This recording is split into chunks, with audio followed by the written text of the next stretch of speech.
Hi പ്രിയമുള്ള സുഹൃത്തുക്കളെ, കേരളത്തിൽ ധീര വനിതകളില്ലെന്ന് നമ്മളോട് ആരാ പറഞ്ഞേ?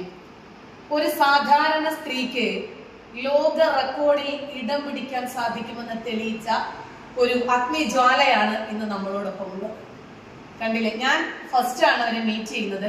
ഗൂഗിളിൽ നിന്ന് കണ്ടിട്ട് വന്നതാണ്. ഹിസ്റ്ററി ഒക്കെ കണ്ടപ്പോൾ എനിക്ക് എന്തോ ഒരു ആൻസൈറ്റി തോന്നി. കൂടുതൽ കാര്യങ്ങളൊന്ന് അറിയണം, നിങ്ങളുമായിട്ട് അതൊന്ന് ഷെയർ ചെയ്യണമെന്ന് തോന്നി.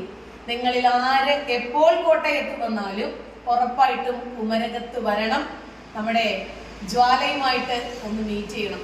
അവരാരാണ്, എന്താണ് പേര്, എവിടെയായിരുന്നു വർക്ക് ചെയ്തിരുന്നത്, എങ്ങനെയാണ് ഇതിലേക്ക് ഒരു ക്യൂരിയോസിറ്റി തോന്നിയത് എന്ന് വളരെ ചുരുങ്ങിയ വാക്കുകൾ കൊണ്ട് മാം തന്നെ നമ്മളോട് പറയും. ഓക്കെ, ഇതിനകത്ത് കയറി കഴിഞ്ഞാണ് വേൾഡ് റെക്കോർഡിലായില്ല. Largest recruit enforcement in the world ആയി. അത് കഴിഞ്ഞ കോവിഡ് വന്നു 2.5 years ക്ലോസ് ചെയ്യേണ്ടി വന്നു, അടച്ചിട്ടു.